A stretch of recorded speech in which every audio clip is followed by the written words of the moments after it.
Good morning student. Class 11 physics में आज जो फर्स्ट चैप्टर है आपका मैथमेटिकल मेथड्स इन फिजिक्स वो हम स्टार्ट करते हैं। इस चैप्टर में हमें पढ़ना है जो फिजिक्स की ये एक्चुअली में एक मैथमेटिकल टूल्स है ये पूरे चैप्टर में जो हमें पूरे फिजिक्स में हेल्प करेगी। जो बेसिक आइडियाज़ हैं जिसमें कुछ चीज़ें तो आपने 10th में पढ़ रखी होंगी, कुछ चीज़ें आपके लिए नहीं होंगी, ठीक है। तो उसमें जो हमें सबसे पहले पढ़ना है वो है फंक्शन, ट्रिग्नोमेट्रिक फंक्शंस,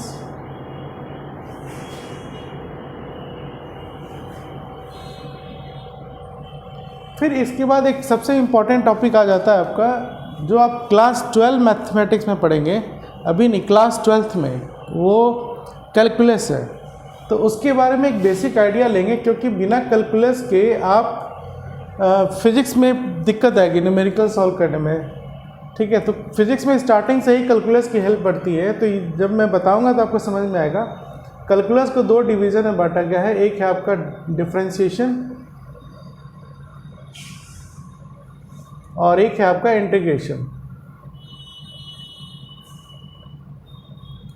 ठीक है। तो ये प्योर मैथमेटिक्स हैं जिनको हम फिजिक्स में एज अ टूल यूज़ करते हैं, ये हमें पढ़ना है। उसके बाद फिर हमें पढ़ना है scalars and vectors, scalars and vectors, ठीक है। ये भी नई चीज़ें होंगी आपके लिए, बिल्कुल क्लास 11th में पढ़ने हैं। और इसमें वेक्टर्स में हमें वेक्टर अलजेब्रा जनरली ज़्यादा इम्पॉर्टेंट है, वो हमें कंप्लीट करना है, ठीक है। तो इतनी सारी चीज़ें हमें इस चैप्टर में इंक्लूड करना है, ठीक है। चलिए तो आज हम स्टार्ट करते हैं। सबसे फर्स्ट टॉपिक फंक्शन, फंक्शन से स्टार्ट करते हैं कि ये क्या है।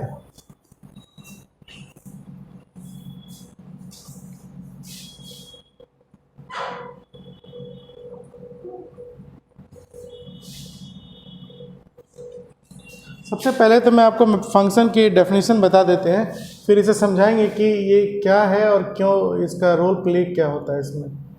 फंक्शन, ठीक। Function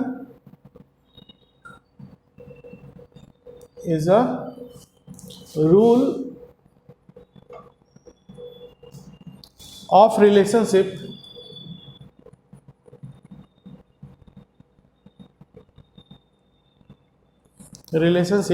between two variables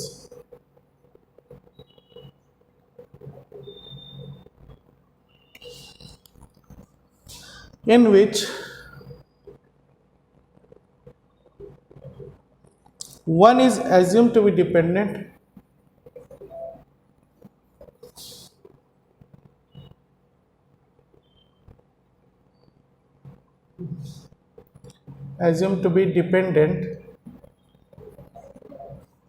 and the other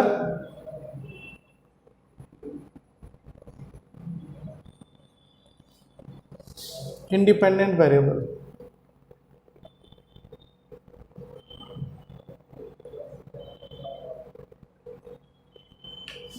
ठीक है। ये फंक्शन की एक मेथड डेफिनेशन आ गई। Function is a rule of relationship between two variables in which one is assumed to be dependent and other is independent variable.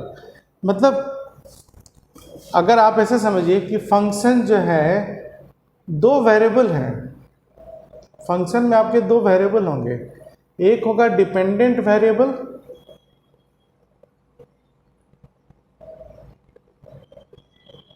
और एक होगा आपका इंडिपेंडेंट वेरिएबल।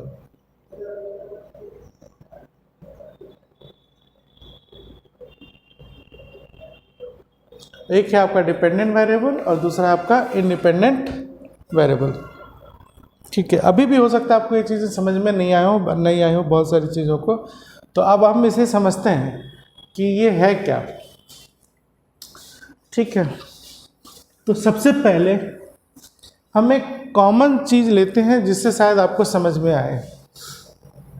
सबसे इम्पॉर्टेंट जो लगभग आप लोग को समझ में आ जाती है, बैंकिंग सिस्टम से रिलेटेड है। जैसे आपने बैंक में पैसे जमा किए, ठीक है, आपने कुछ मनी इन्वेस्ट कर दिया कि बैंक या पोस्ट ऑफिस में, मान लो मैंने 10,000 रुपीज़ जमा कर दिए, ठीक है, ये डिपॉजिट किया। अब बैंक आपको बताएगा कि मैं, या बैंक या पोस्ट ऑफिस बताएगा कि ये 7% इंटरेस्ट के साथ 1 साल में कुछ हो जाएगा, 2 साल में कुछ हो जाएगा, 3 साल में कुछ हो जाएगा, या 5 साल में कुछ हो जाएगा, ठीक है। तो ये अमाउंट बढ़ेगी, ये अमाउंट जो है यहाँ से आपका बढ़ता रहेगा, ठीक है। तो हर अमाउंट, जैसे यहाँ पे पहले साल जो अमाउंट आपका बढ़ा उसमें क्या हो गया, इंटरेस्ट आ गया। तो इंटरेस्ट जो है डिपेंडेंट वेरिएबल हो गया, क्योंकि ये डिपेंड करेगा कि कितना अमाउंट आपने लगाया था। अगर किसी ने 1,000 रुपये लगाया तो उसका इंटरेस्ट कम होगा, किसी ने 5,000 रुपये लगाया तो उसका इंटरेस्ट ज़्यादा हो जाएगा, किसी का 10,000 रुपये लगा तो उसका इंटरेस्ट और ज़्यादा होगा। तो पहले साल ही इंटरेस्ट हर तरह का हो गया, अलग अलग हो गया। ये डिपेंड किया कि आपने इनिशियल अमाउंट क्या लगाया। अब जितना इंटरेस्ट यहाँ पर फिक्स्ड हुआ वो अगले साल फिर उसी हिसाब से इंटरेस्ट बढ़ेगा आपका। तो इंटरेस्ट जो है डिपेंडेंट वेरिएबल है, ये डिपेंड कर रहा है कि आपने कितने पैसे लगाए। कुछ स्कीम ऐसी होती है कि जैसे हमने पैसे लगा दिए, 1 साल के बाद कुछ और पैसे एक्स्ट्रा डाल दिए तो इंटरेस्ट आपका बदल जाएगा, है ना। तो इंटरेस्ट जो है डिपेंड कर रहा है कि आपके कितने पैसे लगे हैं, उस पर कितना इंटरेस्ट मिलेगा, कितने टाइम तक मिलेगा, ठीक है। तो यहाँ पर जो इंटरेस्ट हो गया आपका वो हो गया डिपेंडेंट वेरिएबल, मतलब ये चेंज हो सकता है ना, कि कितना अमाउंट है और कितना परसेंटेज है। तो जो इंटरेस्ट हुआ अमाउंट इन्वेस्टेड एंड परसेंटेज के हिसाब से वो चेंज हो रहा है और कितने टाइम तक जाएगा, ठीक है। और जो इंडिपेंडेंट वेरिएबल है वो आपका है टाइम। टाइम आपका हो गया इंडिपेंडेंट वेरिएबल।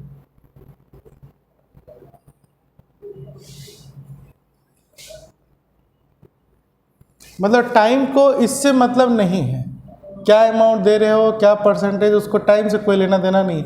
कोई 1 करोड़ देगा तो उसका परसेंटेज और इंटरेस्ट आ जाएगा, ठीक है। तो टाइम इस पे और इस पे डिपेंड नहीं कर रहा, इसलिए टाइम को हम क्या बोलते हैं, इंडिपेंडेंट वेरिएबल। और डिपेंडेंट वेरिएबल हो गया वो चीज़ जो अमाउंट और परसेंटेज पे डिपेंड कर रही है, ठीक है। ये ऐसे आपको समझ में आई। दूसरा, आप छोटे क्लासेस में ग्राफ बनाते होंगे, है ना। तो जब ग्राफ बनाते हैं आप तो उसमें क्या दिखता है आपको,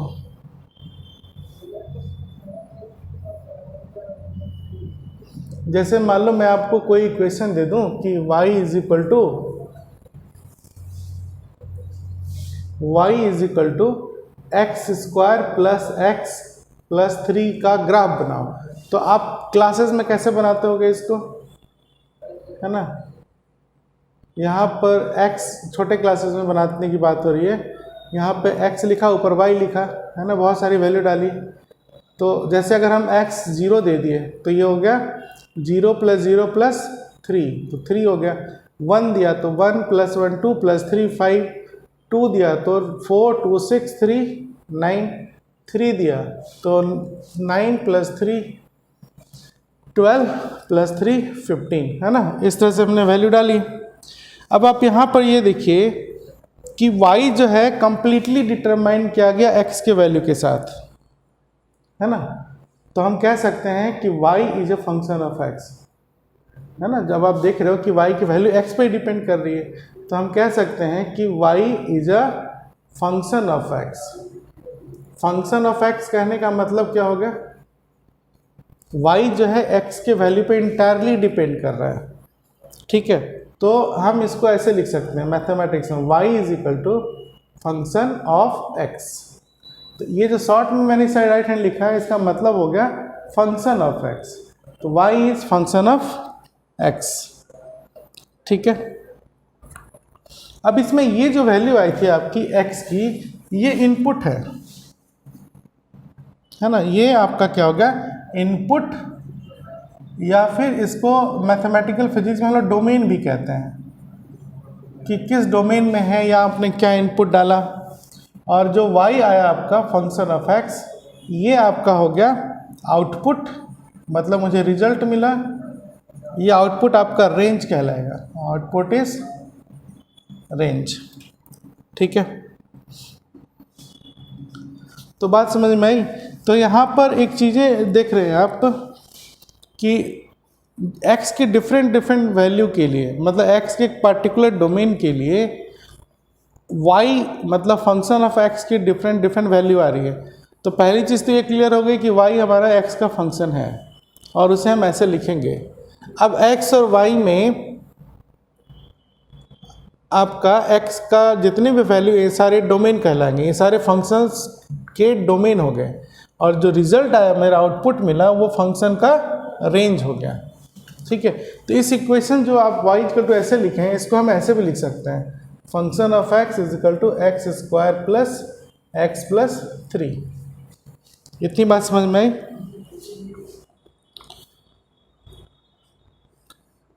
है ना। तो इसमें x जो है आपका,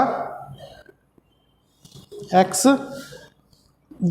y की वैल्यू डिपेंड कर रही थी ना, x की तो वैल्यू डिपेंड नहीं कर रही थी। तो y की जो वैल्यू ये अलग अलग आ रही है, ये डिपेंड हो रही है इस फंक्शन पे। अगर मैं इस फंक्शन को ही बदल दूं तो ये y की वैल्यू बदल जाएगी। मान लो X square plus x plus 3 है, अब मैं यहाँ से 3 को हटा दूँ तो फंक्शन बदल जाएगा। फंक्शन बदल जाएगा तो x की वैल्यू तो यही रहेगी, x की मान लीजिए वैल्यू मैं यही रखता हूँ, लेकिन इसको चेंज कर देने से ये वैल्यू चेंज हो जाएगा। 3 हटा दिया तो ये वैल्यू चेंज हो जाएगा, या कोई और फंक्शन ले लिया तो ये चेंज हो जाएगा। इसका मतलब हो गया कि जो x की वैल्यूज़ हैं ये इंडिपेंडेंट वेरिएबल हो गए, और फंक्शन ऑफ या y का जो रिजल्ट आ रहा है वो आपका डिपेंडेंट वेरिएबल है। तो हम कहेंगे x इज इंडिपेंडेंट वेरिएबल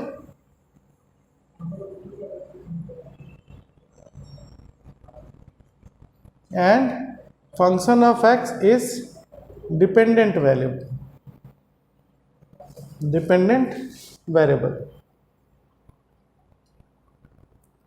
ठीक है, तो डिपेंडेंट वेरिएबल ही आपका रिजल्ट हो गया या फिर रेंज हो गया, और इंडिपेंडेंट वेरिएबल आपकी डोमेन हो गई।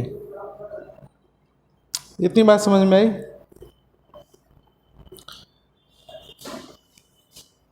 तो मैथमेटिक्स में y as a function of x को मैं y equal to F X लिखूँगा। अब चलिए कोई दूसरा एग्जांपल लेते हैं, जैसे एरिया ऑफ सर्कल है ना। अगर मैं ले लूँ एरिया ऑफ सर्कल,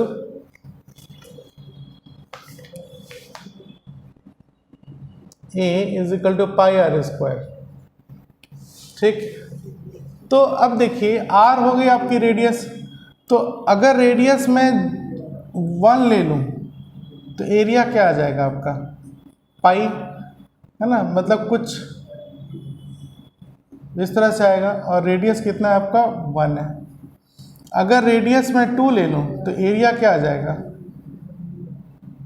4 पाई, मतलब अब इसका 4 गुना एरिया है ना। तो अब आपका ऐसे बन जाएगा एरिया। तो आप देख रहे हैं कि यहाँ पर r क्या हो गया आपका, इंडिपेंडेंट वेरिएबल, क्योंकि इस पे आपकी जो फंक्शन है a जो है वो r का फंक्शन है। तो इस चीज़ को आप ऐसे भी लिख सकते हो, function of r is equal to pi r square. तो r आपका क्या हो गया, इंडिपेंडेंट वेरिएबल, और फंक्शन ऑफ r क्या हो गया आपका, डिपेंडेंट वेरिएबल। ठीक है,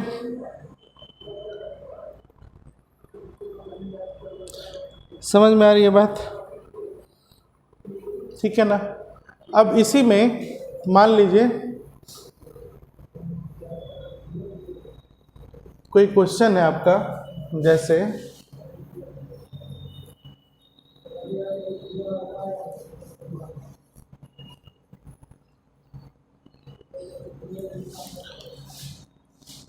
क्वेश्चन है, जैसे मैं ऐसे बता देता हूँ कि कोई बॉल है और उसका volume of a spherical ball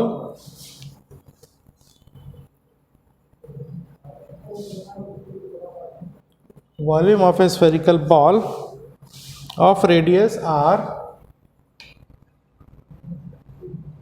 radius r is given by the function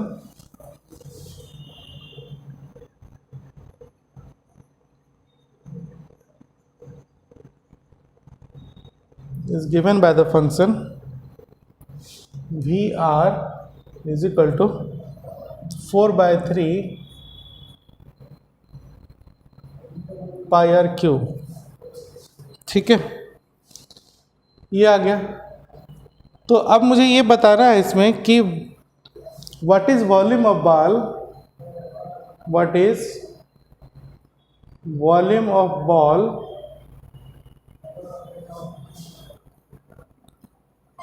of radius 3 metre.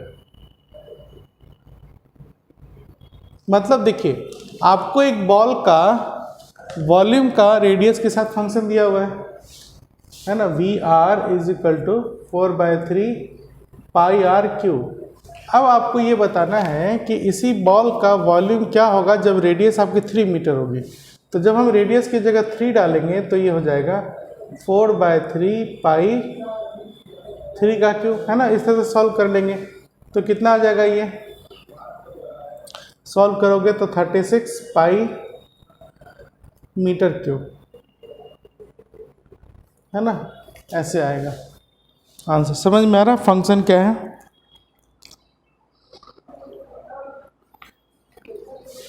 अब इसी तरह मैं कोई दूसरा क्वेश्चन लेता हूं।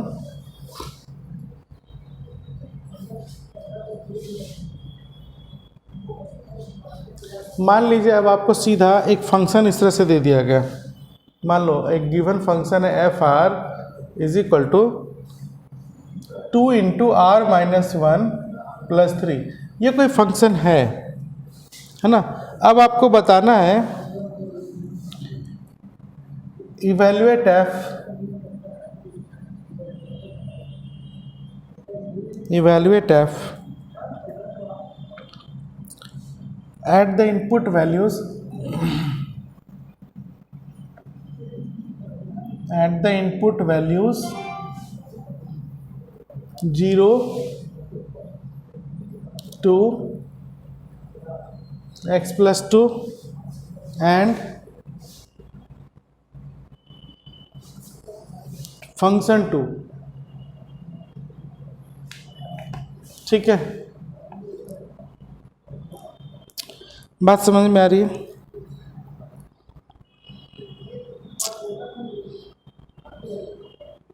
तो ये क्वेश्चन में देखो, ये आपका गिवन फंक्शन है एफ आर और आपको ये सारे वैल्यूज पे वैल्यू निकालनी है। तो इसका सॉल्यूशन कैसे बनेगा, है ना। देखो आपका फंक्शन ऑफ आर ये क्या हो गया, 2 इंटू आर माइनस 1 प्लस 3। ठीक है, अब सबसे इनपुट वैल्यू, ये जो आर है ना आपकी, यही इनपुट वैल्यू है। तो बाकी तो सारे कांस्टेंट हैं। तो यहाँ पे ये इनपुट वैल्यूज आपको दी हुई है। तो सबसे पहले अगर हम 0 रखें आर की जगह 0, तो ये हो जाएगा F0 2 0 माइनस 1 प्लस 3। सॉल्व करेंगे कितना हो जाएगा, -2 प्लस 3 1। ठीक है, उसी तरह से इसका काम हो गया। अब 2 का निकालेंगे तो 2 यहाँ रखनी है मुझे गिवन फंक्शन में। तो F2 2 माइनस 1 प्लस 3, मतलब ये मैं क्या बताया, ये सब R की वैल्यूज है ना, ये सब R is equal to this है। इनपुट वैल्यूज मतलब ये इनपुट वैल्यू है R। तो ये कितना हो जाएगा आपका, ये 1 हो गया, 2 प्लस 3 5। ठीक है, उसी तरह से अगर मैं x प्लस 2 का निकालूँ, फंक्शन x प्लस 2, तो इसको मिटाते हैं। x प्लस 2 के लिए देखते हैं क्या होगा, ये तो आसान था। तो ये जो x प्लस 2 है ये r की वैल्यू है ना, इस r की वैल्यू है। तो r की जगह डाल दो x प्लस 2, क्या आएगा 2 x प्लस 2 माइनस 1 प्लस 3। अब आप इसे सॉल्व करेंगे तो क्या हो जाएगा, 2 x प्लस 1 प्लस 3, मतलब और सॉल्व करेंगे तो ये हो जाएगा 2x प्लस 5। समझ में आई बात। उसी तरह से अगर मुझे अब F2 डालनी है तो फिर देखो, जैसे मैंने बताया था ये सब R की वैल्यू है। तो फिर जब मुझे F2 लेना होगा तो ये तो पूरा F2 R की वैल्यू हो गई ना। कहने का मतलब F ब्रैकेट F2, ये पूरा जो है R की ही वैल्यू आ गई। ये R रिप्रेजेंट कर रहा है पूरा का पूरा, ये R है। तो मतलब 2 इंटू आर की जगह आ गया फंक्शन ऑफ 2 -1 + 3। ठीक है, और फंक्शन ऑफ 2 पहले आप निकाल लीजिए यहाँ से कितना होगा।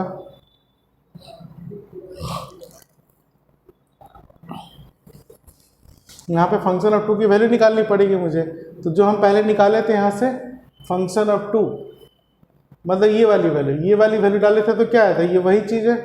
तो 2 - 1 2 + 3 5, मतलब पीछे हमने मिटा दिया, ये 5 आया था, तो 2 × 5 - 1 + 3 = 4 2 × 8 + 3 11। तो फंक्शन ऑफ 2 कितना आ गया, 11 11। समझ में आया किस तरह से बनाते हैं फंक्शंस की वैल्यू।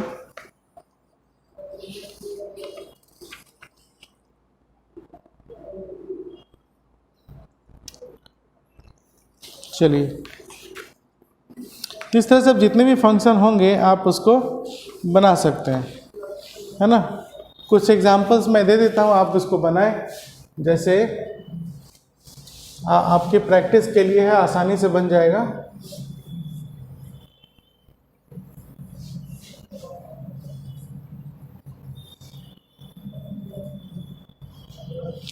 जैसे मान लीजिए एक क्वेश्चन 1 मैं आपको दे रहा हूँ, ये आप खुद ट्राई करना कि फंक्शन ऑफ x जो है वो हो गया आपका x² + 3, है ना। और आपको function of 0, function of 1, function of x², function of x + 1 और फंक्शन ऑफ 1 निकालनी है। ठीक है, इन सब की वैल्यू निकालनी है। मैं सीधा आंसर बता देता हूँ, इसकी वैल्यू हो जाएगी 3, इसकी वैल्यू हो जाएगी 4, इसकी वैल्यू हो जाएगी x4 + 3, है ना, और इसकी वैल्यू हो जाएगी x² + 2x + 4, और ये हो जाएगा आपका 19।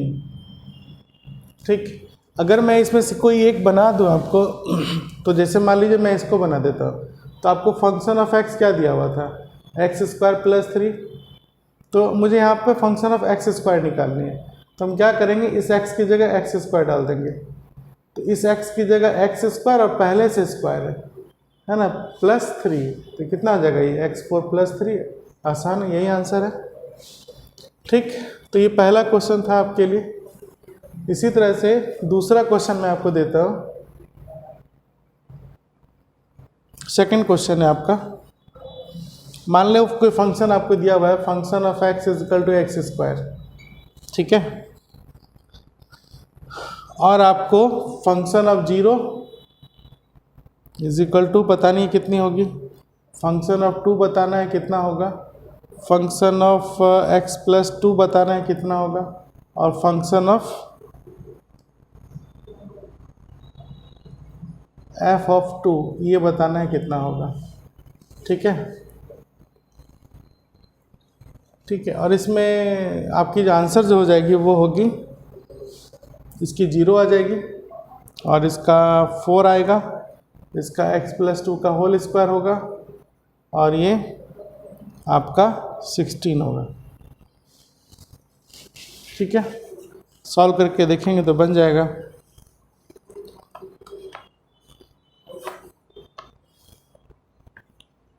तो ये तो थे आपके फंक्शंस को, वो हम कैसे डिफाइन करते हैं। अब आते हैं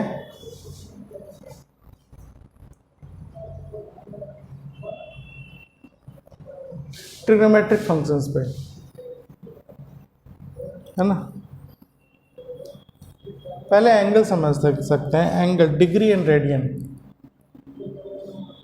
डिग्री एंड रेडियन ये समझते हैं क्या होता है।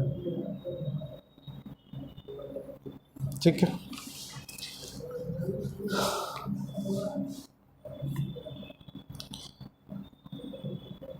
जैसे मान लो कोई बॉडी ऐसे एक सर्कल है, ये सेंटर हो गया, और ये आपका हो गया ए पॉइंट और ये हो गया आपका बी पॉइंट, और यहाँ से ये एंगल हो गया थीटा। ये जो आर्क है आपका, ये जो चाप है A B, arc B, length of arc B, length of arc A B है ना, इस आर के बी, इसको आप ऐसे लिख सकते हो है ना, और इसकी वैल्यू मान लीजिए एल है, ये आपका एल हो गया, ठीक है। और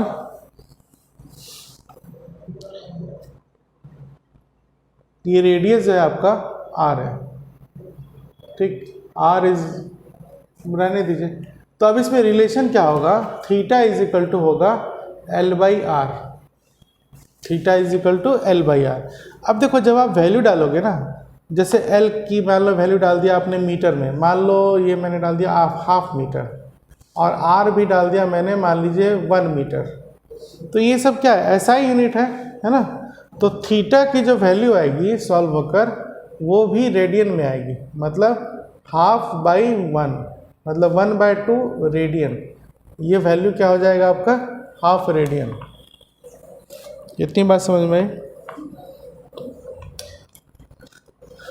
ठीक है, ये चीज़ क्लियर हो गया।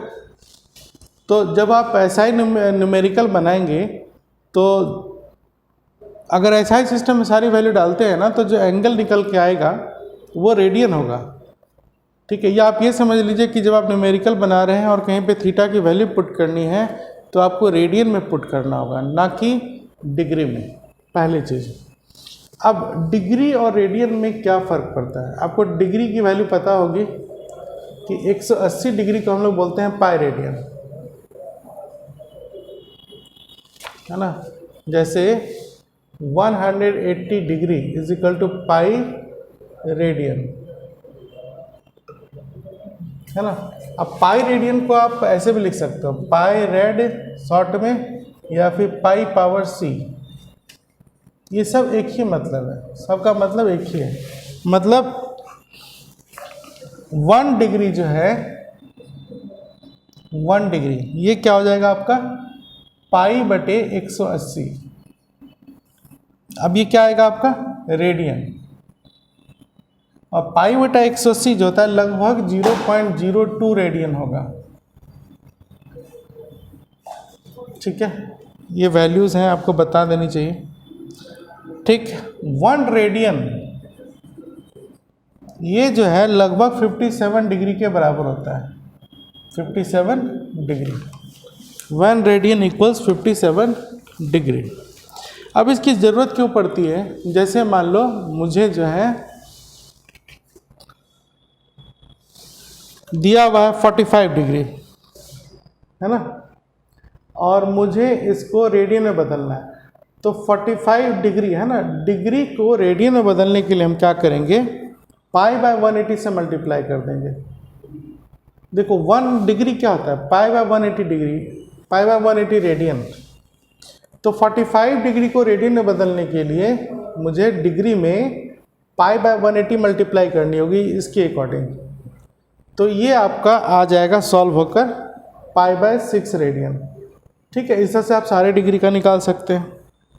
उसी तरह से अगर आपको पाई बाय 6 रेडियन को डिग्री में बदलना है ना, तो यहाँ इसे मतलब क्या निकला आपको कि अगर डिग्री है तो डिग्री में पाई बाय 180 मल्टीप्लाई कर देंगे तो क्या आ जाएगा, रेडियन, है ना। अब इसी का उल्टा देखो, अगर रेडियन है तो उसमें 180 बाय पाई मल्टीप्लाई कर दोगे तो क्या आएगा, डिग्री आ जाएगा, है ना। तो अगर रेडियन है, इसमें 180 बाय पाई मल्टीप्लाई कर देंगे तो क्या आ जाएगा, डिग्री आ जाएगा। अब जैसे मान लीजिए आपको पाई बाय 6 रेडियन है ना, इसको हम क्या लिख सकते हैं, डिग्री में बदलना हो तो pi by 6 into 180 by pi, ये पाई पाई गया, 180 बाय 6 क्या आ गया, 30 डिग्री, तो पाई बाय 6 रेडियन आपका 30 डिग्री होगा, ठीक है। इतनी बात समझ में आ रही है।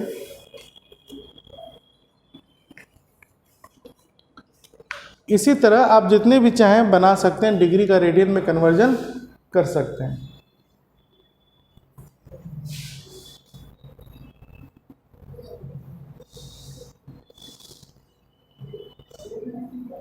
अब देखिए, एंगल आपकी पॉजिटिव भी हो सकती है और नेगेटिव भी हो सकती है। तो वो कैसे होता है? जैसे मान लीजिए ये आपका एक्स एक्सिस है और ये वाई एक्सिस है, ये एक्स हो गया और ये वाई है ना, और ये कोई लाइन है ऐसे जा रही है, ठीक। ये वाई जो है एक्स एक्सिस के साथ मान लो कोई थीटा एंगल बना रहा है, तो ये थीटा जो है हम कैसे मेजर कर रहे हैं? यूं, ऐसे एंटी क्लॉकवाइज। तो एंटी क्लॉकवाइज मेजरमेंट, जैसे घड़ी क्लॉकवाइज चलती है, अब एंटी क्लॉकवाइज घड़ी की डायरेक्शन के अपोजिट, तो एंटी क्लॉकवाइज मेजरमेंट पॉजिटिव होगा। मतलब यहाँ पर ये थीटा जो है आपकी पॉजिटिव निकल के आएगी, ठीक है। उसी तरह से अब जैसे देखिए, ये x है और ये y है, ठीक है, और हम कोई वेक्टर ऐसे है, ठीक, और ये एंगल हम देखते हैं ऐसे क्लॉकवाइज आते हैं, ठीक है ना, और क्लॉकवाइज में मान लो ये एंगल हो गया आपका अल्फा, यहाँ से लेके यहाँ तक अल्फा। तो क्लॉकवाइज मेजरमेंट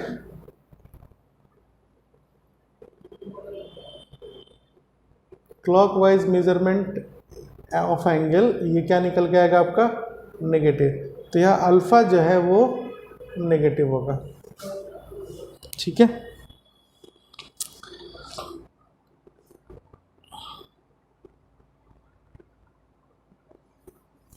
कितनी बात समझ में आ रही है?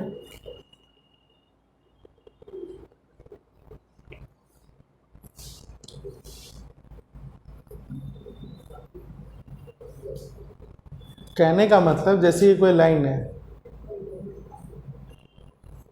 ना, तो ये x हो गया और ये y हो गया, तो ये लाइन x को यहाँ पे कट कर रहा है। अब यहाँ से x ऐसे मेजर करोगे ना, तो ये एंगल होगी, और ये थीटा आप एंटी क्लॉक मेजर कर रहे हैं, तो ये क्या निकल के आ गया आपका? पॉजिटिव, ठीक है।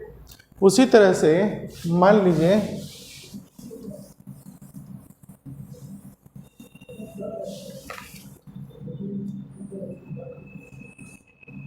ये पॉइंट है, एक एंगल ये आ रही है और एक एंगल ये आ रहा है, एक हम ऐसे मेजर कर रहे हैं और एक हम ऐसे मेजर कर रहे हैं। तो अगर मैं इसको x कर दूं और इसको लाइन को y कर दूं, तब आप देखो, ये मान लो थीटा 1 है और ये थीटा 2 है, ठीक है।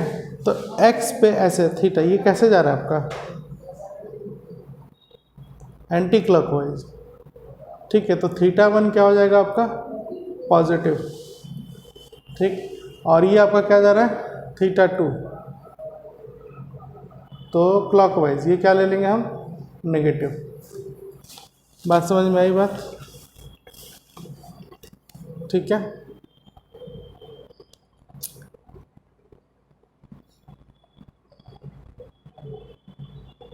अब ये चीज़ गलत है, ये जो मैंने आपको बताया ना, ये गलत है। आपको दिख रहा है क्लॉकवाइज और एंटी क्लॉकवाइज, लेकिन इसमें गलती क्या है कि आपने जो रेफरेंस पॉइंट उठाया ना, वो यहाँ से स्टार्ट क्या चल रहा है, यही चलना ही गलत है। कहने का मतलब आपके लिए सही क्या होता, देखिए, जैसे ये कोई लाइन है और हम यहाँ पर आ गए इस पॉइंट पे, और इसके दोनों छोर का एंगल बताना चाह रहे हैं। ये हो गया थीटा 1 और ये हो गया आपका थीटा 2, ठीक है। ये हमने x बोला था। तो जब आप यहाँ से चलेंगे ना ऐसे ऐसे, ये पूरा, तो ये आपका जो होगा वो पॉजिटिव होगा, है ना। यहाँ से चल के यहाँ आना पड़ेगा। तो ये एंगल अगर थीटा है, तो यहाँ से यहाँ तक क्या हो गया आपका?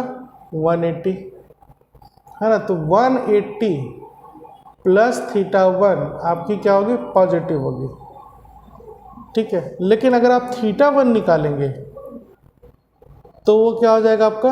नेगेटिव। यहाँ से अगर मैं यहाँ से ऐसे एंगल लूँ, तब ये नेगेटिव हो जाएगा। यहाँ से ऐसे जाऊँगा तब ये एंगल क्या हो जाएगा आपका पॉजिटिव। ठीक है, इतनी बात समझ में आई। उसी तरह से यहाँ से जब आप यहाँ जाएंगे तो ये एंगल क्या हो गया आपका, ये भी पॉजिटिव दिख रहा है, लेकिन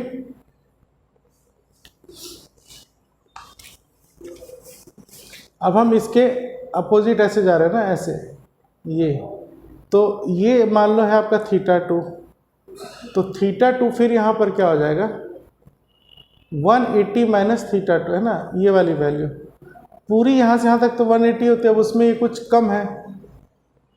ठीक है,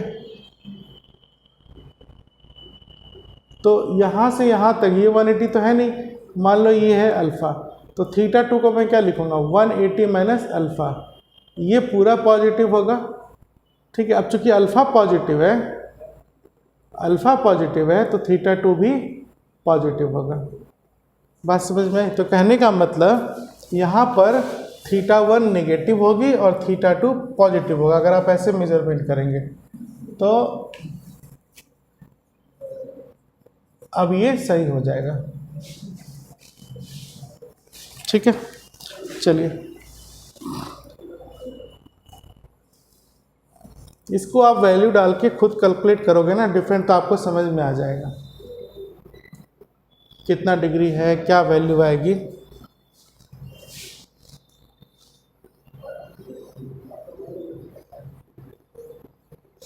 अब देखिए, अब हम पढ़ते हैं कुछ बेसिक 6 बेसिक ट्रिग्नोमेट्रिक फंक्शंस होते हैं।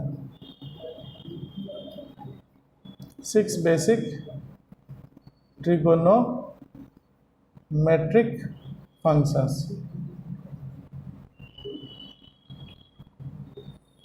6 बेसिक ट्रिग्नोमेट्रिक फंक्शन। इसमें क्या होता है, जैसे मान लीजिए आपको राइट एंगल ट्रायंगल बना लीजिए, है ना, ये परपेंडिकुलर हो गया, ये बेस हो गया और ये हाइपोटेनियस हो गया, और ये मान लीजिए अगर मैं थीटा ले लूँ तो साइन थीटा आपका क्या हो जाएगा perpendicular by hypotenuse, cos theta क्या हो जाएगा बेस अपॉन हाइपोटेनियस, और टेन थीटा क्या हो जाएगा परपेंडिकुलर बाय बेस। तो यहाँ पर P स्टैंड्स फॉर परपेंडिकुलर,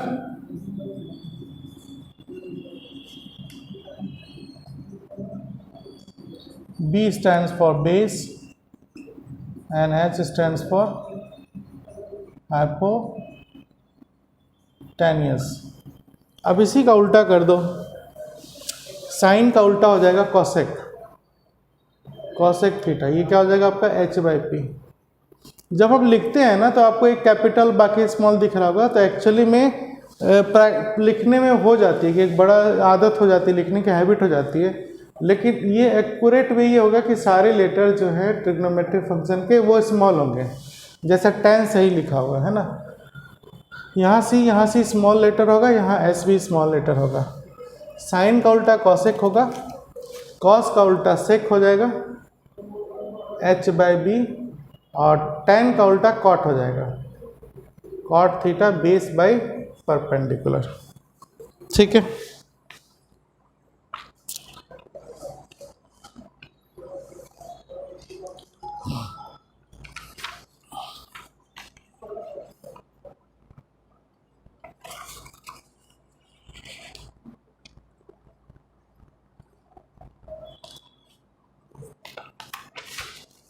इतनी बात समझ में आ रही है। फिजिक्स में जब आप न्यूमेरिकल बनाएंगे तो वहाँ पे आपको 2 डिग्री काफ़ी इम्पोर्टेंट हो जाती है, एक 53 डिग्री और एक 37 डिग्री। इसकी वैल्यू हमेशा यूज़ में आती है ना, कि साइन 53, 37 पूरे इंजीनियरिंग और फिजिक्स में इसका इम्पोर्टेंट हो जाता है। तो ये 53 डिग्री और 37 डिग्री की वैल्यू कैसे होती है, देखिए राइट एंगल ट्रायंगल लो, है ना,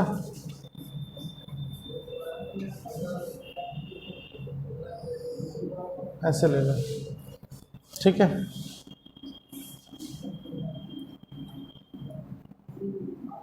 अब जो छोटा वाला हमेशा जो है ना आपको क्या लेना है, ये एंगल में डिटरमाइन करने के लिए कि 3, 4 और 5 ये वैल्यू डालनी है। 5 हमेशा हाइपोटेनियस होगा। जैसे मैं एक और ट्रायंगल अगर आपको बता दूं, ये वाली है ना, तो हाइपोटेनियस हमेशा 5 होगा। ठीक, अब रही बात, जो छोटी वाली साइड है वो हो जाएगी 3, ये हो जाएगा 4, है ना। यहाँ पे छोटी वाली साइड 3 और ये हो जाएगा 4, 3, 4, 5। पाइथागोरस थ्योरम लगाओ, ठीक एक्यूरेट आएगा। अब बात ये आती है कि 3 और 5 वाली जो एंगल है ना, ये 3 और 5, ये 3 और 5 ये 53 डिग्री है, तो ये क्या हो जाएगा आपका 37 डिग्री। ठीक है, यहाँ पर 3 और 5 ये आपका कितना हो जाएगा 53 डिग्री, और ये क्या हो जाएगा आपका 37 डिग्री। ठीक, तो अब आप देखो साइन 37 मान लीजिए निकालना है। साइन 37 कितना हो जाएगा, अगर मैं इस ट्रायंगल से निकालूँ तो इस एंगल के लिए ये परपेंडिकुलर है और ये हाइपोटेनियस है, तो साइन 37 हो जाएगा 3/5। इसमें देखें तो यहाँ भी वही आएगा। cos 37 अगर मैं निकालूं तो क्या हो जाएगा 3/5। cos 37 के लिए बेस ये हो गया 4 और 5, तो 4/5 बेस बाय हाइपोटेनियस, यहाँ भी 4/5, और tan 37 क्या हो जाएगा परपेंडिकुलर, tan थीटा क्या होता है परपेंडिकुलर बाय बेस, तो यहाँ से हो जाएगा 3/4, और यहाँ से भी हो जाएगा आपका, यहाँ इस एंगल के लिए ये परपेंडिकुलर है और ये बेस है, तो ये भी हो गया आपका 3/4। तो इस तरह से ये वैल्यू हमें याद रखनी चाहिए। ठीक है, तो 3/5 हो जाएगा 0.6, 4/5 हो जाएगा 0.8, और 3/4 हो जाएगा 0.75।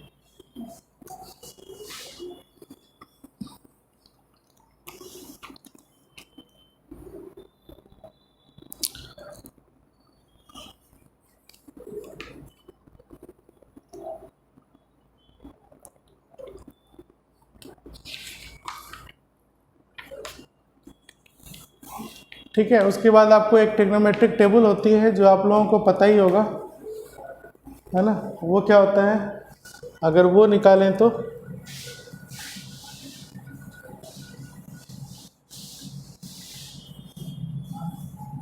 एक ट्रिग्नोमेट्रिक टेबल होता है आपका,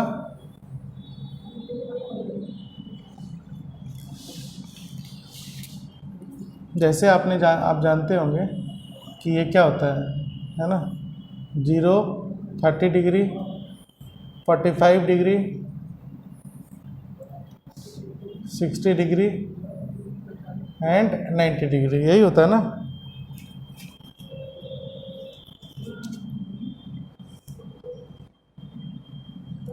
ठीक, ये 10 तक आपने पढ़ा था।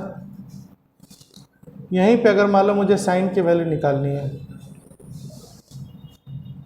कॉस की निकालनी है, और फिर tan की निकालनी है ना, तो क्या करेंगे हम, ये तो आपको निकालने आता होगा।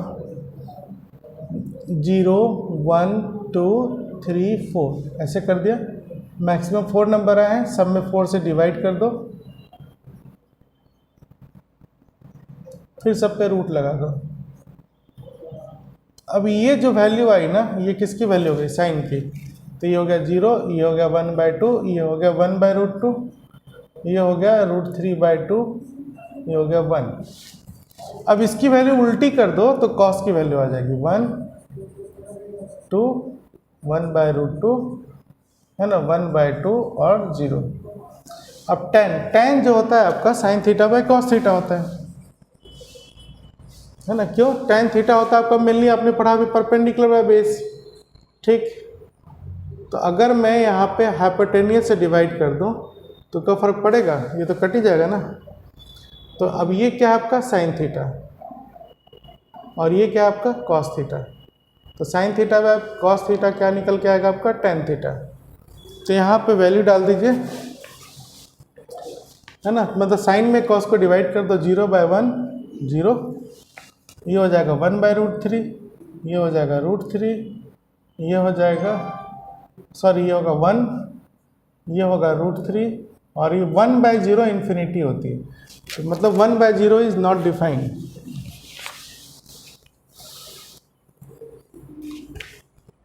One by zero generally not defined है, तो हम इसको इनफाइनाइट कह सकते हैं। और इससे ये भी पता चलता है कि 1/∞ को 0 लेंगे। ठीक है, तो ये था आपका। अब कुछ और इम्पॉर्टेंट फंक्शंस है वो हम देखते हैं।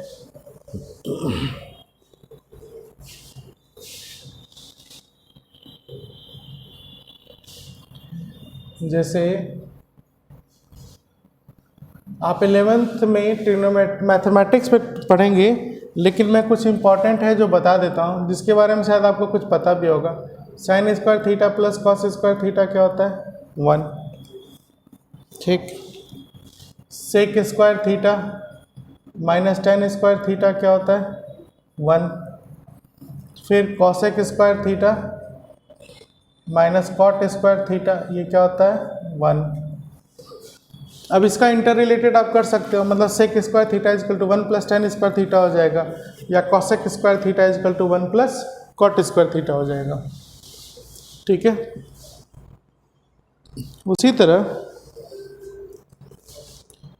फिर sin a प्लस बी, ये सब फॉर्मूले आप याद कर लें। इसका प्रूफ आपको मैथमेटिक्स वाले सर पढ़ाएंगे जब आप जाएंगे, तो यहाँ तो हमें सिर्फ यूज़ करना पड़ता है ना, तो फिजिक्स में यूज़ करनी होती है, इसलिए हम इसको बता रहे हैं। sin a प्लस बी को हम लिखेंगे sin a cos b plus cos a sin b।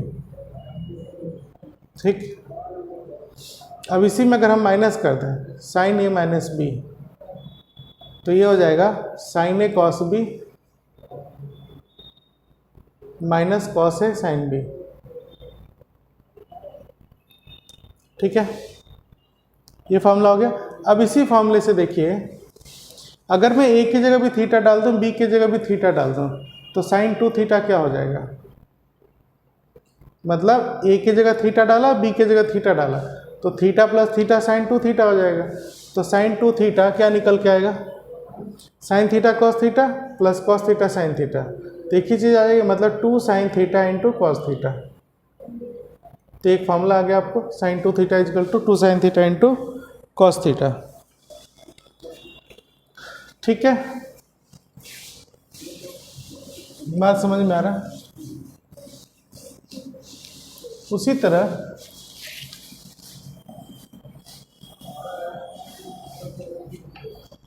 दूसरा फॉर्मूला है आपका cos a plus B is equal to cos a cos b minus sin a sin b, है ना? यहाँ प्लस है तो यहाँ माइनस हो गया, दोनों सेम सेम टर्म है, ऐसा cos cos या sin sin। उसी तरह cos a minus b is equal to हो जाएगा cos a cos b plus sin a sin b। अब इसमें अगर यहाँ भी a और b दोनों थीटा रख दें, तो cos 2 थीटा क्या आ जाएगा? cos theta cos theta cos square theta minus sin theta sin square theta, तो cos 2 थीटा आपका हो जाएगा cos square theta minus sin square theta. इसको अब कोई वैल्यू बदलते जाओ, मतलब मान लो sin स्क्वायर थीटा की वैल्यू डाल दें, तो ये हो जाएगा आपका 2 cos स्क्वायर थीटा माइनस 1, या फिर cos की वैल्यू डाल दें तो ये हो जाएगा 1 माइनस 2 sin स्क्वायर थीटा। ठीक है ना? अब यहाँ से देखिए, ये मैंने यहाँ से निकाला था, अब यहाँ से एक और फॉर्मूला आ जाएगा। अगर मैं इसको और इसको रिलेट करूँ तो क्या दिखेगा आपको? cos 2 theta is equal to 2 cos square theta minus 1, तो ये माइनस 1 इधर आ जाएगा, प्लस हो जाएगा, तो 1 plus cos 2 theta is equal to 2 cos square theta, और है ना, ये फॉर्मूला हो गया, काफ़ी यूज़ होता है ये। या यहाँ से कॉस स्क्वायर थीटा क्या लिख सकते हो आप, 1 plus cos 2 theta divide by 2। Clear. और अगर मैं इसको और इसको यूज़ करूँ, मतलब cos 2 theta is equal to 1 minus 2 sine square theta, तो 2 साइन स्क्वायर थीटा इधर ले आओ तो क्या हो जाएगा, 1 minus cos 2 theta is equal to 2 sine square theta, है ना। ये भी एक फॉर्मूला हो गया। बात समझ में आए?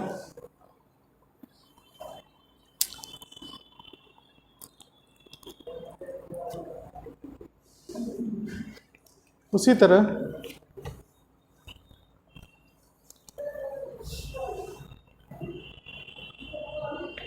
ठीक है, इसी तरह अगर मैं tan a प्लस बी का फॉर्मूला आपको बताऊं तो वो क्या हो जाएगा,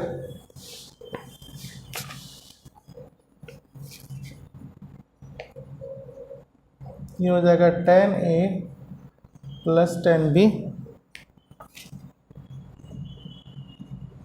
divide by 1 minus tan a tan b। फिर tan a minus B is equal to हो जाएगा tan a minus tan b by 1 plus tan a into tan b। ठीक है, ये होता है, आप बस ऐसे समझ लीजिए, क्योंकि प्रूफ तो आपको 11th मैथ्स वाले सर बताएंगे ना। ठीक है, इतनी बात समझ में आ रही है। अब हम पढ़ते हैं sine rule.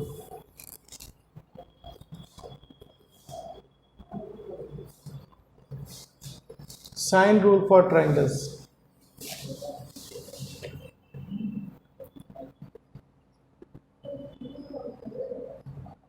Sine rule for triangles क्या होगा, जैसे इसके लिए कोई भी ट्रायंगल हो, है ना, इस ट्रायंगल की 3 साइड ले लेते हैं, ए बी एंड सी, और इसके सामने एंगल ले लेते हैं अल्फा बीटा और गामा। मतलब ए के सामने अल्फा, बी के सामने बीटा, सी के सामने गामा। तब साइन रूल क्या कहता है आपका, sine alpha by A, sine alpha by A is equal to sine beta by B. ठीक अपोजिट है ना, अल्फा के सामने ए, बीटा के सामने बी और गामा के सामने सी। तो sine alpha by A is equal to sine beta by B is equal to sine gamma by C. ठीक है, या इसको उल्टा भी कर सकते हो, ए बाई साइन अल्फा, है ना, is equal to B by sine beta is equal to C by sine gamma. ठीक है, ये था आपका साइन रूल। अब एक होता है आपका कोसाइन रूल।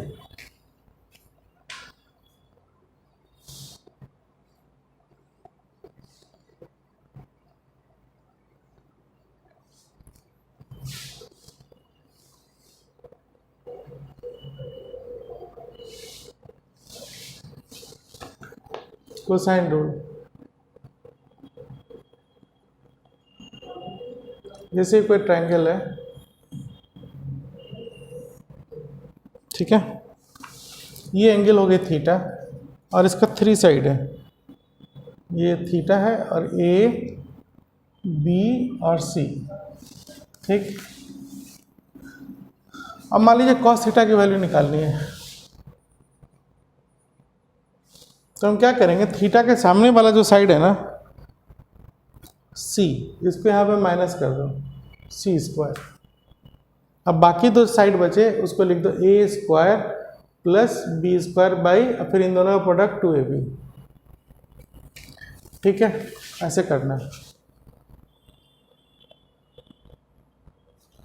क्लियर है? तो यहाँ से सी स्क्वायर क्या हो जाएगा आपका, A square plus B square minus 2ab cos theta. ठीक है, C square is equal to A square plus B square minus 2ab cos theta. मतलब दो साइड हैं, उसके साथ जो एंगल बन रही है ना उसी में रिलेशन है ना। सी स्क्वायर इस एंगल का अपोजिट हो गया। अब ये दोनों साइड के बीच में एंगल है, तो सी स्क्वायर इजकल टू आप क्या लिखोगे, A square plus B square plus 2ab cos theta. ये किसी भी साइड के लिए हम ऐसे अप्लाई कर सकते हैं, ठीक है।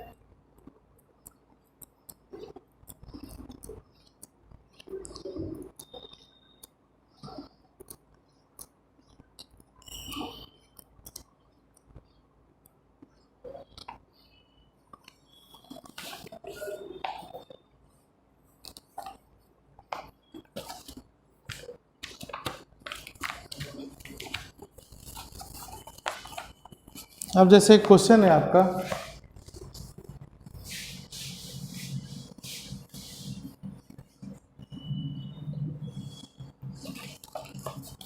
फंक्शन ऑफ एक्स, मान लीजिए कोई क्वेश्चन है, function of X is equal to cos X plus sine X, ठीक। और आपको फंक्शन π/2 बताना है क्या होगा, ठीक है। तो फंक्शन ऑफ π/2 मतलब x की जगह क्या डाल रहे हैं, π/2, तो cos π/2 प्लस साइन π/2, π/2 90 डिग्री हो गई, तो cos 90 क्या होता है 0 प्लस साइन 90 1, तो मतलब 1 आ गया। फंक्शन π/2 1 हो गया, ठीक है।